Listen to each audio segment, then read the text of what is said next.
The presenting sponsor of the Can We Please Talk podcast is our friends over at BetterHelp. If you're thinking of starting therapy, give BetterHelp a try. Find your bright spot this season. All you got to do is go to betterhelp.com/canwepleasetalk. You're going to get 10% off your first month. That's BetterHelp, HELP.com/canwepleasetalk.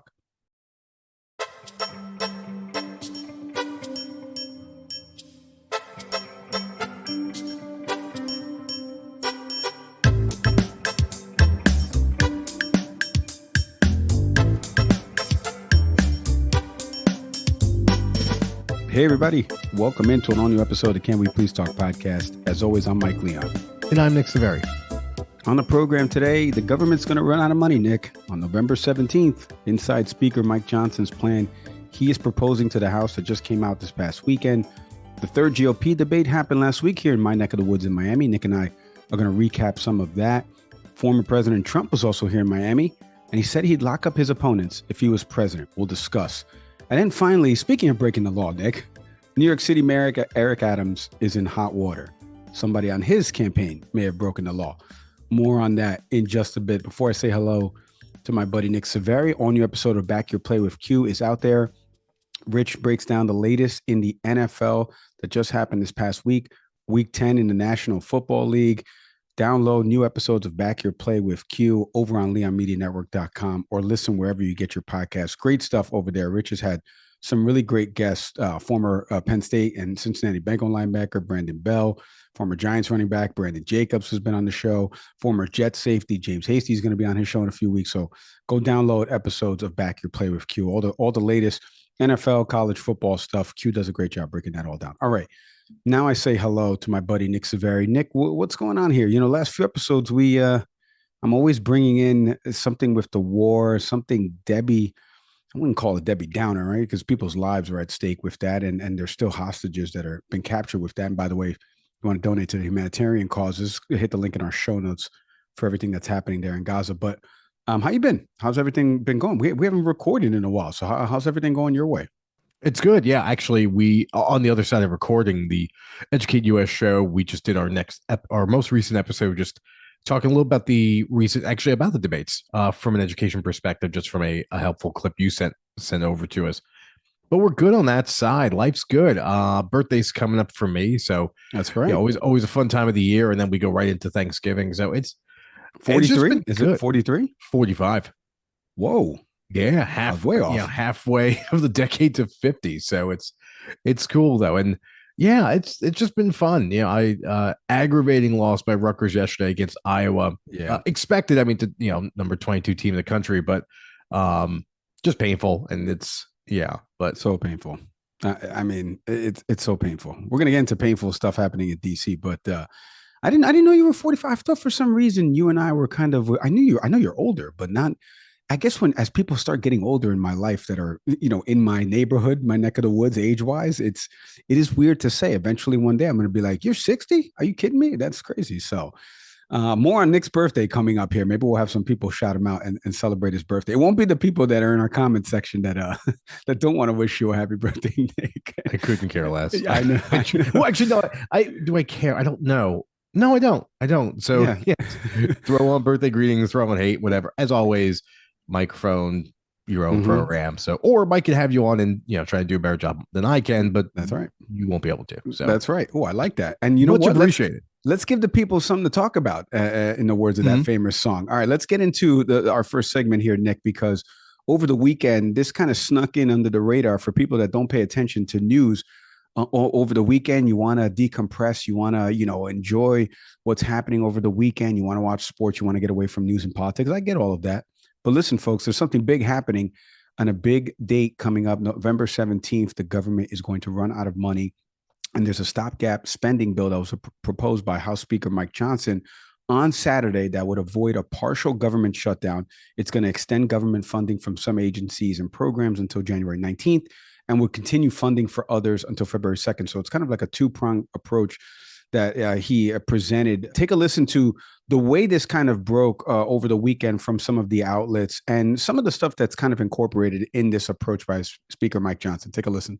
What it does is it funds the government in two separate parts rather than the whole government, as we've often seen, even with short-term extensions of government funding deadlines. The first deadline would come on January 19th for a bunch of bills, agencies like water, transportation, like military contracts, all kinds of agencies that are required, of course, to have funding to keep the lights on. The second tranche would be funded until February 2nd. So we have two different dates. Democrats were concerned about this because it's very logistically complicated, but this is also a plan endorsed and backed by some of the most conservative Republican members. Notably, though, Yasmin, real quickly here, this is by all accounts a clean, quote unquote, CR. That's because it doesn't have any budget cuts, any spending cuts. It also doesn't have any aid for Israel. I am told in part that's because Johnson, who kind of boxed himself into a corner here, said that he still wants those offsets, those pay-fors for any emergency aid, including to Israel, something that he definitely supports. You know, one of the things Nick and I like to do on this show, in addition to learning ourselves about it, is informing and educating, right? So for people that are listening to this and they go, I don't care about the politics of what's happening in DC, government running out of money. Who cares about some of these programs? But these programs are going to affect your everyday life. You know, here in Miami, you know, I happen to know a few TSA agents, for example.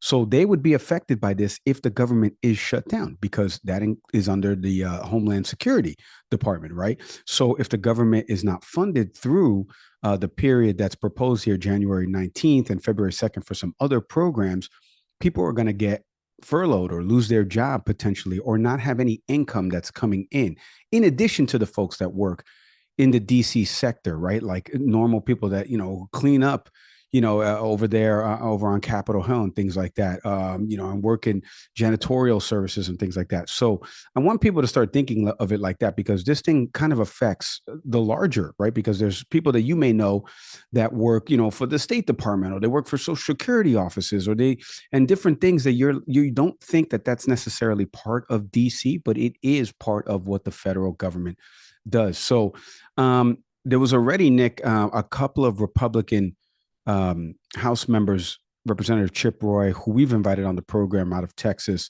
who tweeted out that, you know, my opposition to this was just announced.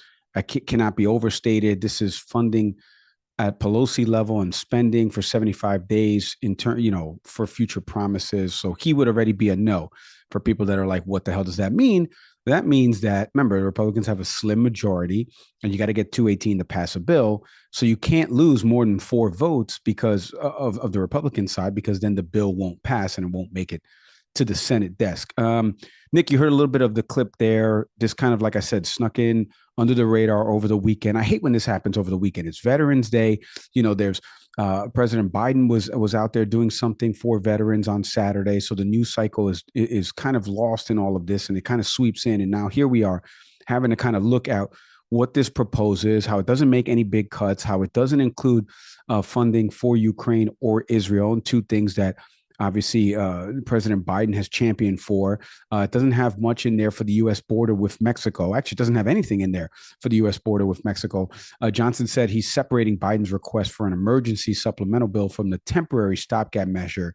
What do you make of the bill? What do you make of what I just played there? And that was from MSNBC breaking the news over the weekend, kind of discussing this. But as we head to this November 17th deadline, people listening to this episode before then, we're in a world of hurt here. If the government is shut down past this date, what do you make of it all? You know, I think having two separate dates. I mean, I guess I sort of understand the idea here, but I would imagine it's being frustrating. You know, being someone who is a direct recipient of federal money, you know, as an employee, or as a veteran, or as active military. You know, Congress is playing games, and the funny part is, none of this affects their own respective paychecks.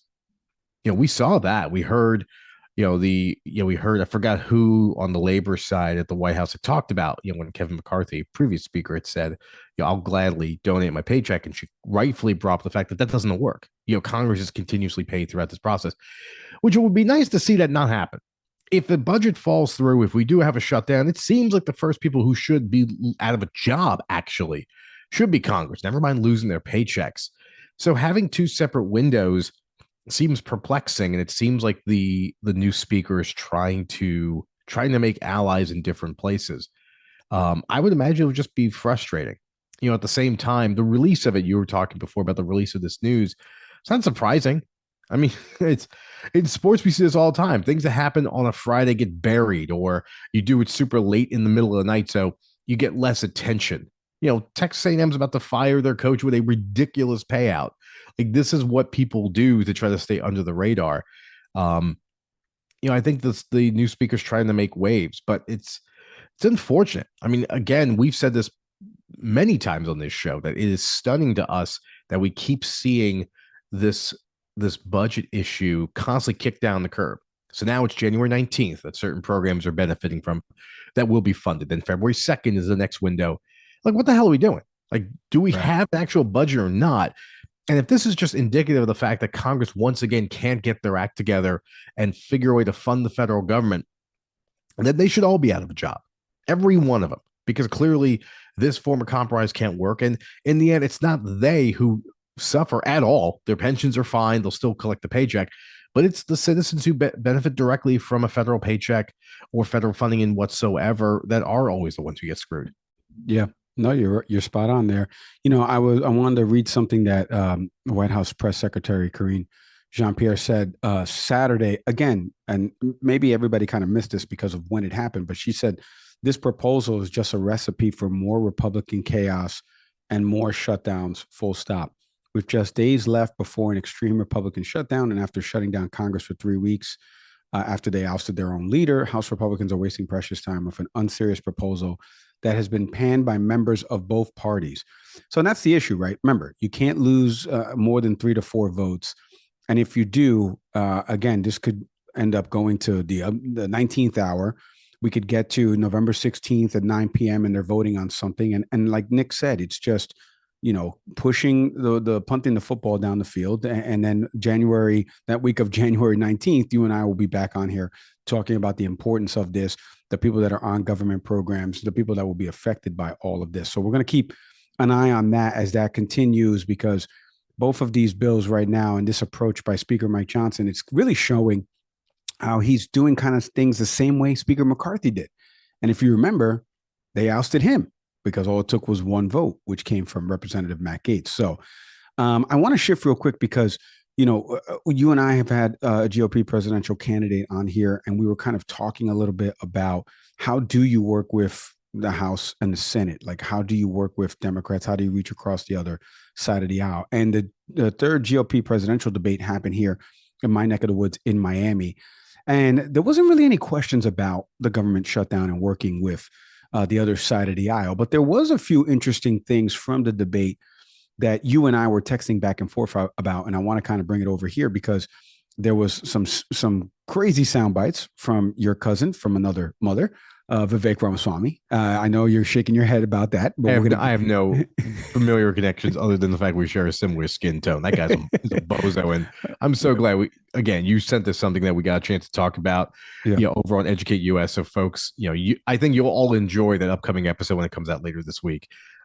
He's an embarrassment to our people, man. That's full stop. Well, let's get into some of the stuff that these candidates were talking about, because the Israel-Hamas war, funding for Israel, which we just mentioned, is not in this bill. Funding for Ukraine, which is not in this bill. Our U.S. southern border, which is not in this bill, to allocate resources for CBP and agencies like that. All of that was kind of discussed for the third debate. I want you to take a listen to some of this. We're going to react on the other side. Take a listen. We've got to start focusing on what's going to make America strong and proud. And that's what I'm focused on doing. Let's make sure we pay down our debt. I think we need an accountant in the White House. Let's make sure that we have transparency in the classroom. As a mom, I know what that means. Let's make sure we secure our borders so that our families are safe. I think there's something deeper going on in the Republican Party here, and I am upset about what happened last night. We've become a party of losers at the end of the day. It was a cancer to the Republican establishment. Let's speak the truth. I mean, since Ronna McDaniel took over as chairwoman of the RNC in 2017, we have lost 2018, 2020, 2022, no red wave that never came. We got trounced last night in 2023. And I think that we have to have accountability in our party. For that matter, Ron, if you want to come on stage tonight, you want to look the GOP voters in the eye and tell them you resign, I will yield my time to you. Think about who's moderating this debate. This should be Tucker Carlson, Joe Rogan, and Elon Musk. We'd have 10 times the viewership, asking questions that GOP primary voters actually care about and bringing more people into our party. I actually served in Iraq back in the day, and we had al-Qaeda in Iraq. You had Shia militias that were funded by Iran that were killing hundreds and hundreds of U.S. troops. And as commander-in-chief, I am not going to put our troops in harm's way unless you're willing to defend them with everything you have. Biden has them out there. They're sitting ducks. He's doing glancing blows. That's just inviting more attacks from the Iranians. I would say you harm a hair on the head of an American service member, and you are going to have hell to pay. Ukraine is not a paragon of democracy. This is a country that has banned 11 opposition parties. It has consolidated all media into one state TV media arm. That's not democratic. It has threatened not to hold elections this year unless the U.S. forks over more money. That is not democratic. It has celebrated a Nazi in its ranks, the comedian in cargo pants, a man called Zelensky, doing it in their own ranks. That is not democratic. More facts for you that you won't hear from the mainstream in either party or the mainstream media. The regions of Ukraine that are occupied by Russia right now in the Donbass, Luhansk, Donetsk. These are Russian-speaking regions that have not even been part of Ukraine since 2014, that other people probably couldn't name those provinces for you. Those are the hard facts. And so to frame this as some kind of battle between good versus evil, don't buy it. I am telling you, Putin and President Xi are salivating at the thought that someone like that could become president. They would love to see The fact of the matter is she doesn't answer So this the is what I will tell you. We're driving Russia into China's hands Ramaswamy, because of you these had foolish your time to policies. talk. You know, in Maury or Springer, when like people are fighting and there's, you know, they're yelling back and forth, you don't own me, you don't own me. There's a great episode of Curb Your Enthusiasm where Larry David's watching Jerry Springer and he's like, this is my favorite part when they come out and they start arguing with the audience. That's kind of what that sounded like right there.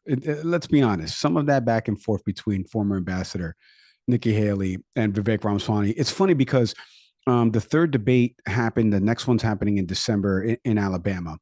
I was recently on NTD News kind of breaking down before the debate and then after, obviously, because I lived down here, had family that actually attended the debate.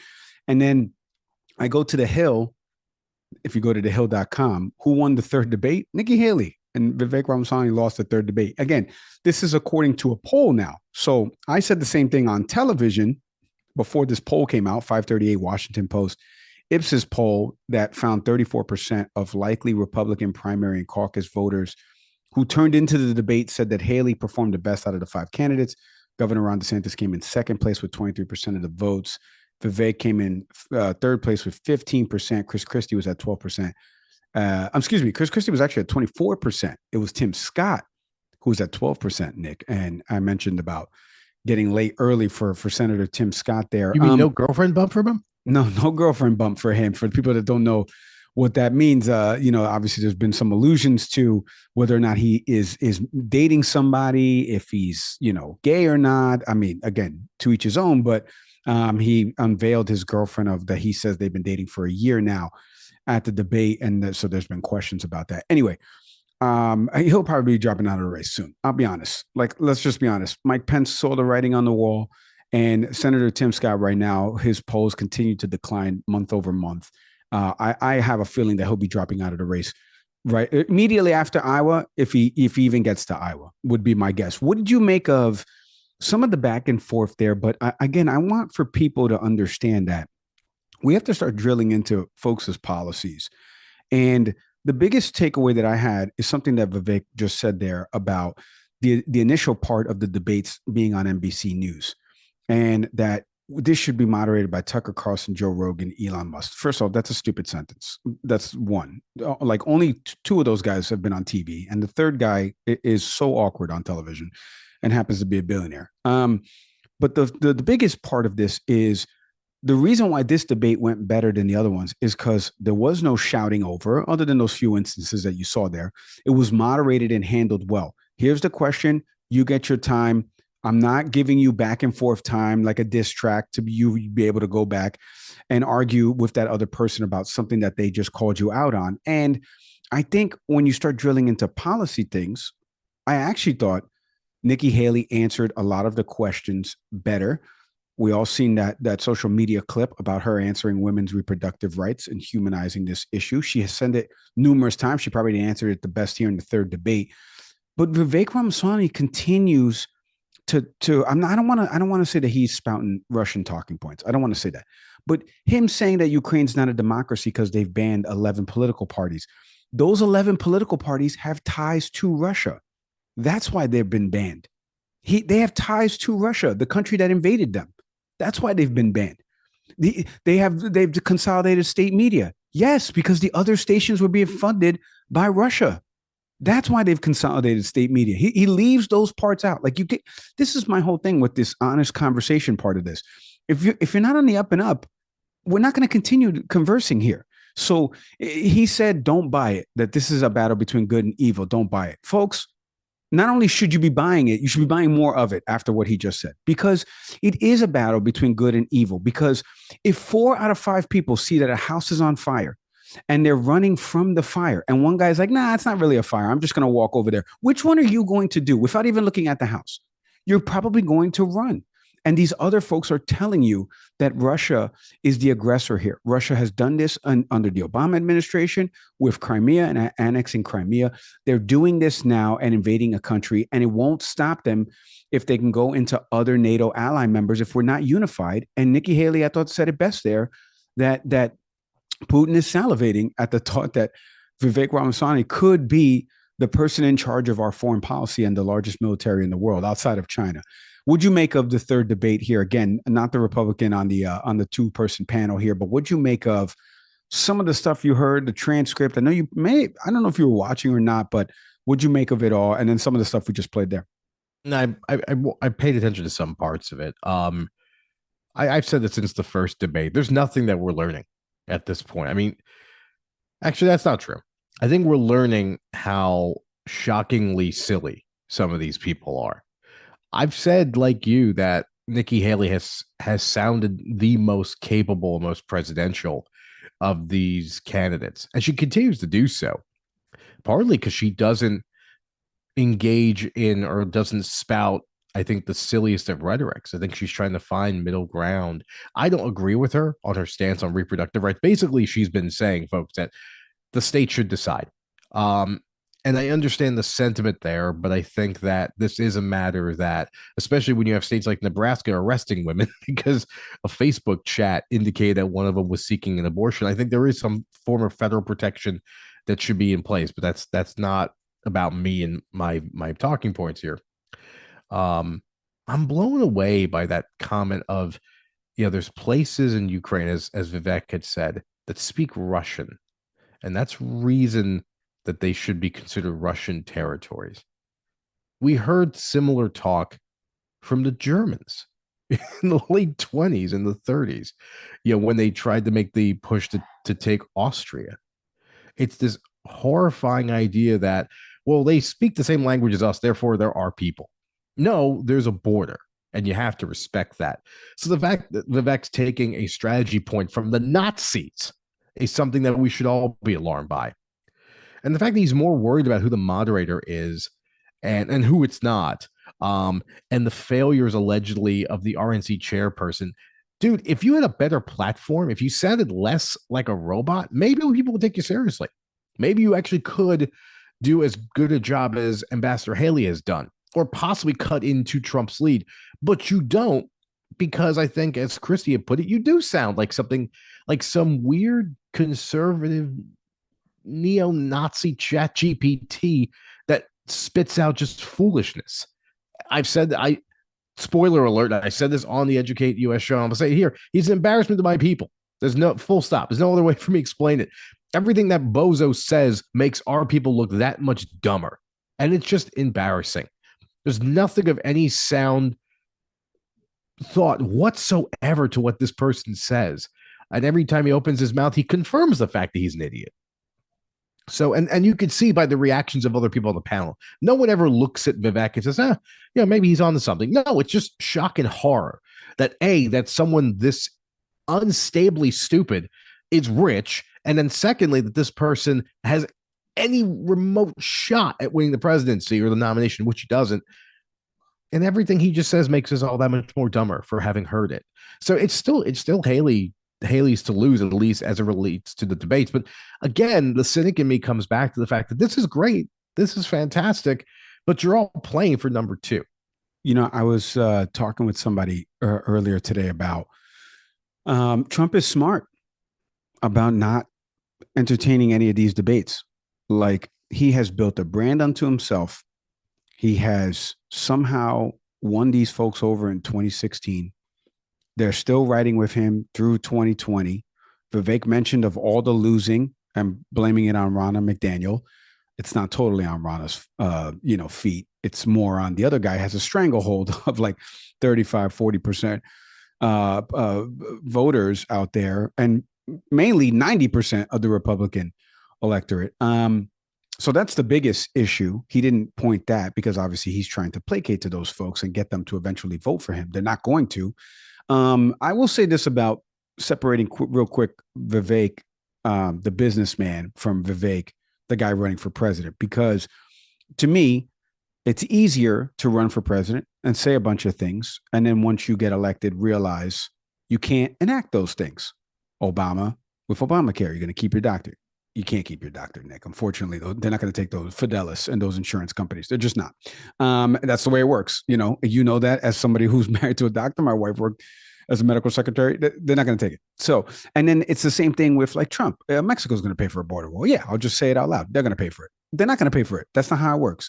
So it's one thing to go on the campaign trail and say, I'm going to do this day one. I'm going to do this. And then when you get there on day one and you realize you can't do it because that's not how it works in DC, then you start to get the blame. And that's why people get so upset with politics, because it's a race to get elected and then it's a race to get reelected. And there really isn't anywhere in the middle to actually work on things that will benefit folks. And if there is one small victory, it takes, years of getting it enacted, like Obamacare, which now has the ability for people out there to actually go get insurance, whether or not it's taken by, your primary care physician. That's different, but at least you'll be covered and somebody eventually will have to take you. So, and that took years to become legislation. So anyway, I just want to separate that because he could be, for all intent and purpose, a great businessman.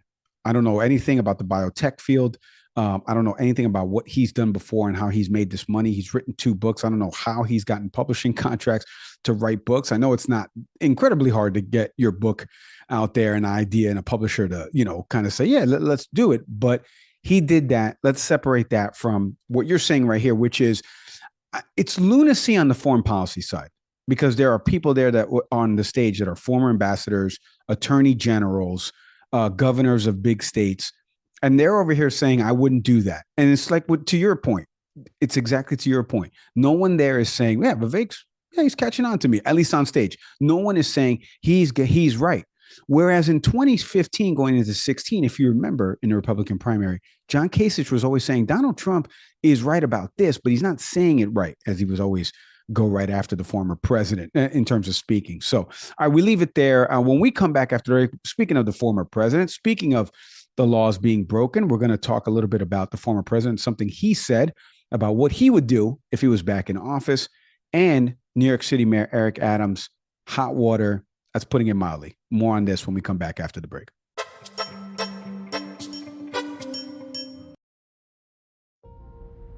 This episode is presented by our friends over at BetterHelp, a new partnership that we're doing here at the show. I had been alluding to this a while ago because I can see it playing out everywhere. It's the end of the year. Events are playing out not only here in the US, but internationally. And people are anxious, they're overwhelmed, and we need to talk. I mean, it's the purpose of this show, right? Can we please talk?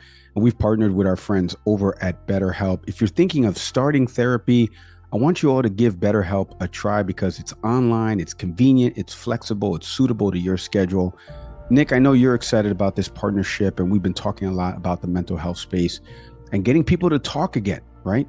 Give us a little bit of your thoughts on this partnership with BetterHelp. Back in 2020, during the pandemic, we saw the benefits of going virtual.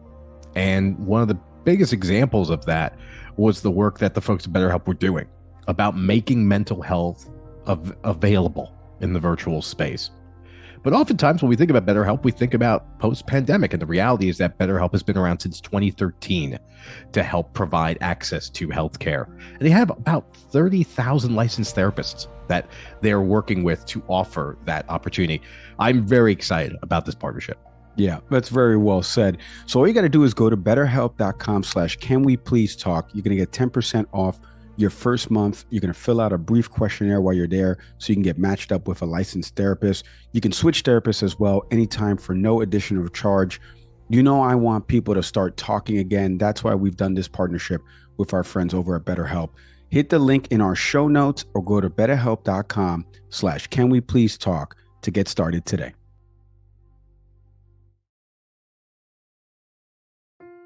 This episode is presented by our friends, our good friends over at Fresh Roasted Coffee. The coffee that's keeping me awake when Nick Savari's putting me to sleep with one of his trains of thought. You give me a look here, Nick. Give me a little bit of how Fresh Roasted Coffee keeps you awake when I'm boring you with some of my trains of thought. Okay, thank you. Interesting introduction. Folks, I'm a huge fan, as you all know, of Fresh Roasted Coffee, primarily for the simple fact about diversity. If you're a tea person, they've got you covered. If you're a coffee person, they got you covered too. Mike and I take our coffee very differently. Mike is a Keurig man. That is efficient. That is tasty. That's the way to go. I am a French press person. Nowadays, I actually grind my own beans. So when I get my batch of fresh roasted coffee, it goes right into the grinder, then to the French press, boiled water, let's go. But in either case, our cup of coffee comes out delicious. Mostly because they ask you at the jump, just tell us about you. Simple quiz. They'll direct you to the bean or brand that you should be getting in touch with. And that's the way to go. And then they just produce an incredible cup of coffee, again, regardless of how you do it. No, that's exactly right. You can take the quiz over at freshroastedcoffee.com. And in the show notes page right now of this episode, hit the link for a discount or enter in the promo code after you've taken the quiz, after you've selected the coffee you're going to order. Enter in the promo code, can we please get 20 for 20% off your first purchase. I'm telling you, this coffee is delicious. Go to freshroastedcoffee.com today.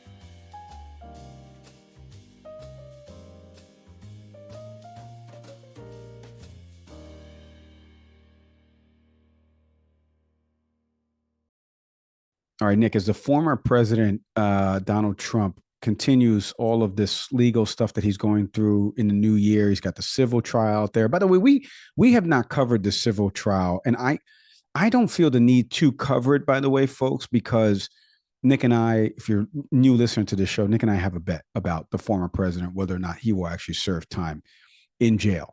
I don't know if you know what the word civil means, folks out there that don't know legal terms, but civil just means you're going to lose money, right? It doesn't mean that you can actually serve jail time. So because of that, I haven't really covered too much of the civil trial. We do have a reporter from NPR coming on in the coming weeks that's going to kind of break down all of that as that progresses, because that really is at stake, him potentially not being able to do business anymore in the state of New York, which is big to him because that's where the Trump offices are really primarily located, in New York. So outside of that, he's obviously going through the case log next year, which will be throughout New York, DC, and Florida, with cases that actually have felony charges associated with them. And he was recently doing, obviously during the third primary debate, he held a rally in Hialeah, Florida, about 10 miles away from where the actual debate was being held. He holds a rally. He's not, entertaining into any of these debates right now because he feels he's so far ahead of these folks. He has nothing to gain by being on those stages. And being in Hialeah, if you're not familiar with Miami, large Cuban population down here. Obviously, we know how popular Hispanic voters, at least the Cuban population, are with the former president and the dent that he made with them in 2020 versus with Hillary Clinton in 2016. So he was giving an interview with Univision down here, again, placating to the Latino base like myself. I didn't watch it, Nick. So there's one Latino that didn't watch this. But he did say something in the interview that's been making the rounds about what he would do if he went back into office, because he feels it's being done to him by President Biden. Take a listen. Somebody, if I happen to be president and I see somebody who's doing well and beating me very badly, I say, go down and indict them.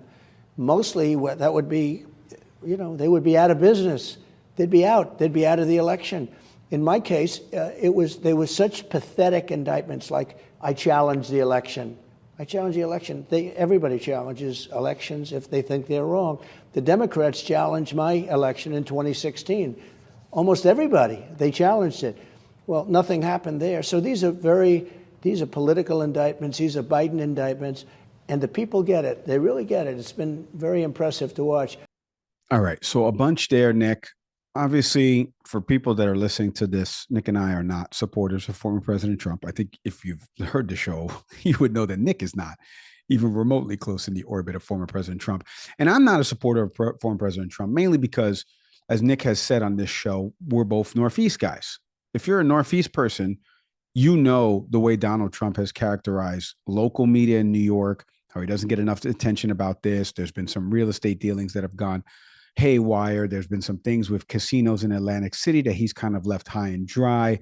And there's a reason why in the state of New York, he lost, back in 2016, and I believe in 2022, 2020 as well, I should say, that he lost the state by more than 1.5 million votes, because there's more Democrats that are registered there than Republicans. But he mentions about the politicization of these charges. Boy, that's a mouthful. It's half true about one. It's not true about the other three.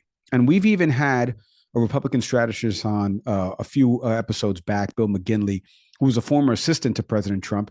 And even when you and him were talking, Nick, he conceded, right? Like, it's not about how I feel about these charges, because there is some, righteousness in some of these charges. I mean, we all saw the thing he put on January 6th. He gave a speech. I'll be with you. I'll walk down there with you. You got to fight for your country. All of these things.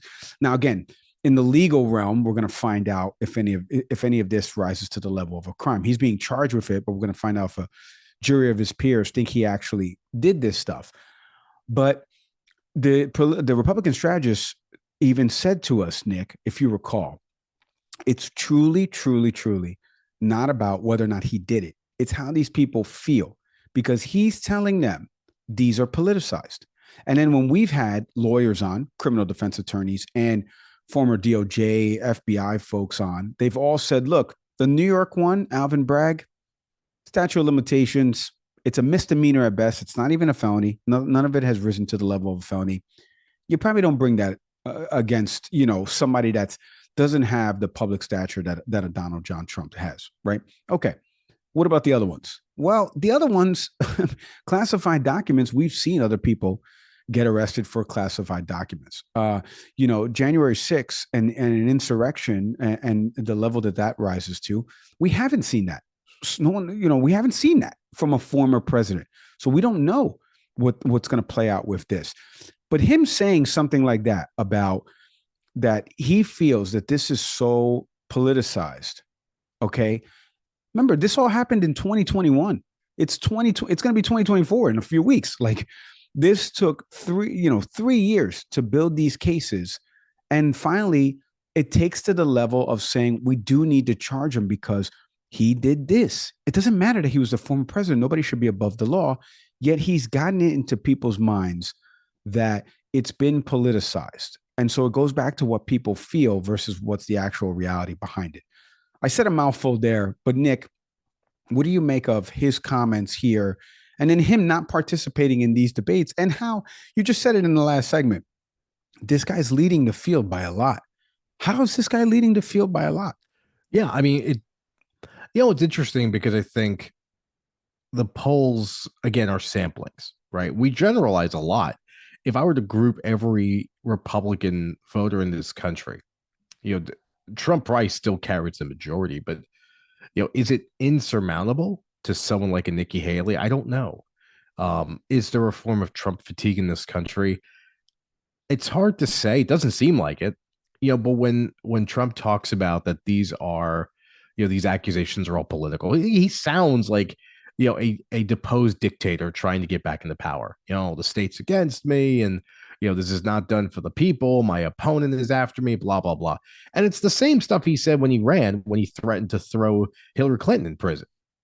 And I'm glad you brought up the fact that if we go case by case, and actually you mentioned Bill McGinley on this show, and I just asked him when he says about, the thinking is that these are Democrats. I'm like, well, I don't know the political affiliations of the special counsel. Does Bill? And Bill doesn't know. You don't know. So no one knows. I don't know the political leanings of this person. What I do know is that this person thinks a crime has been committed and he's going to go ahead and pursue it. So, I mean, do you want to make the argument about Georgia? I guess. New York, fine. After a while, folks, how many cases against this person do you need to realize there's something wrong? I'll use a sports analogy for a moment. So, from anyone who's been paying attention, obviously the starting quarterback for this, Cleveland Browns is Deshaun Watson, who has had at least upwards of 23 women. I think it was like 26 at one point, who were all masseuses, all claimed that they were violated by this individual.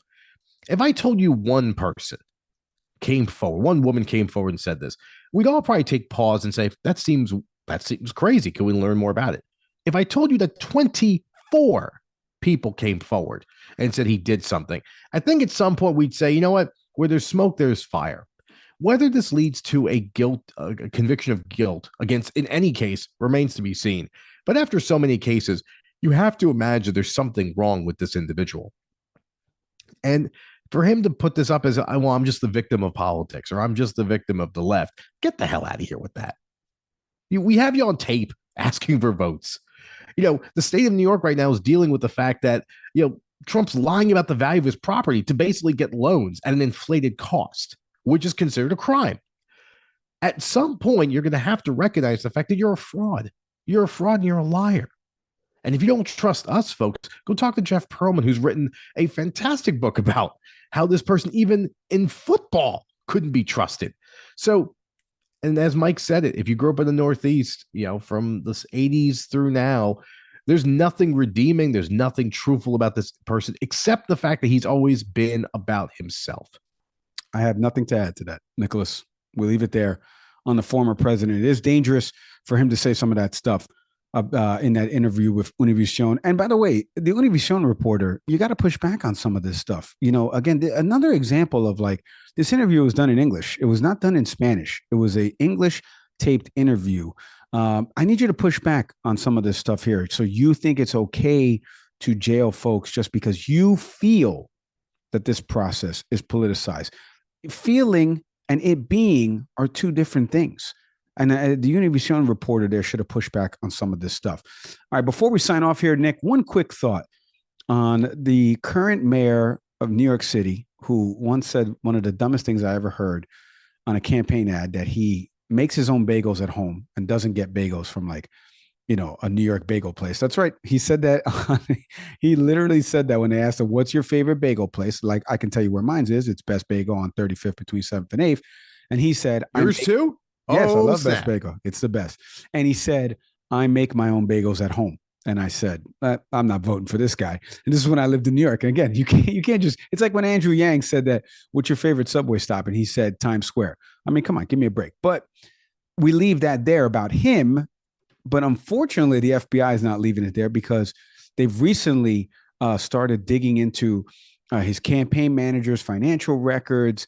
And recently they pulled off a raid. Federal officials went over Monday evening after an event and confiscated several devices that included cell phones, an iPad that was all in possession of the current mayor. Take a listen to this as summarized over by the local NBC affiliate.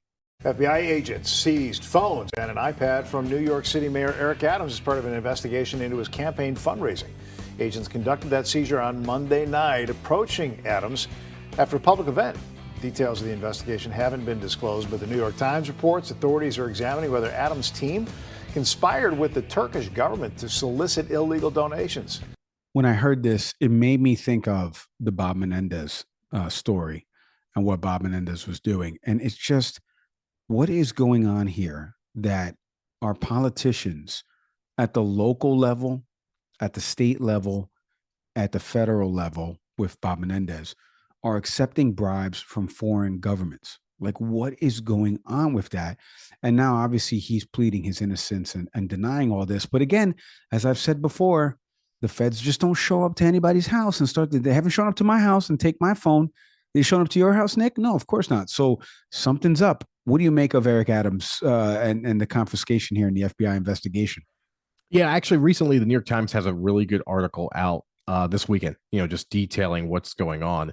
And in short, as Mike, as you would put it, yeah, there is a relationship with the Turkish government that the FBI wants to find out more about. Again, there's nothing that Adams has done is wrong. This is part of an investigation alongside I think she's currently 25, but basically his chief fundraiser, who took the job as 23 years old.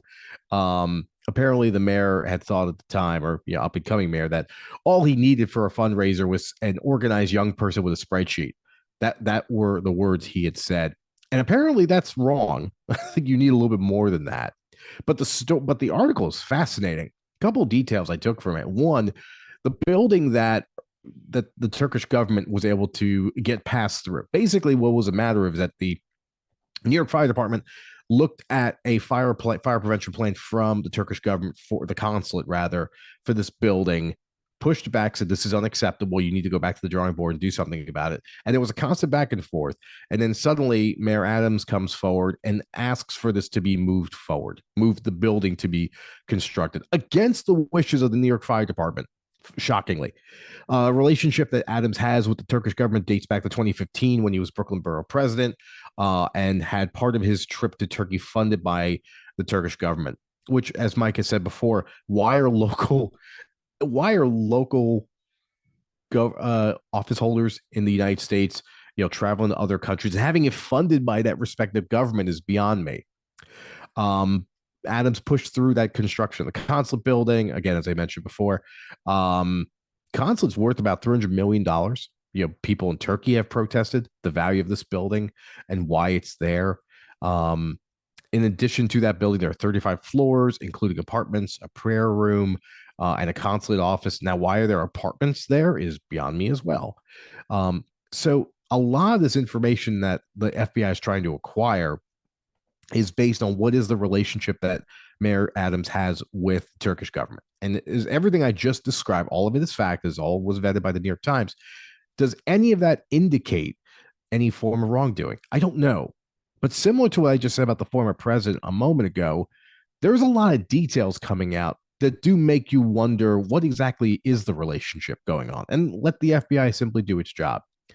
But Mike, in the case of Bob Menendez, at the end of the day, it came down to some gold bars, right? That's the most tangible thing we can point to and say, well, something's really weird about this. I don't know where the gold bars are for Mayor Adams, but what I do know is that there is a brand spanking new building in New York City valued at $300 million that is simply a plaything for the Turkish president to point to as a structure that he values greatly. And why the Turkish government wants to have that larger presence in New York City is something that the FBI wants to find out about as well. Unbelievable, man. We leave it there. More on as that story continues to come out. We're going to devote some more coverage to that in my hometown there in New York City, and the mayor and everything that's going on there. As always, for our show, you follow us over on our YouTube channel. Type in Can We Please Talk Podcast. We should pop right up. Hit the subscribe button for me while you're there. You can see all of our interviews that we've done, television segments where I've appeared on, and more. Audio podcast platforms, you know by now, Apple, Spotify, Google. Shout out to everybody who listens to us on Good Pods. Shout out to Acast, our hosting platform. We can't do it without them. Can't do it without each and every one of you that listens into this program. As always, I'm Mike Leon. And still not with any gold bars, I'm Nick Severi. We'll see everybody next time.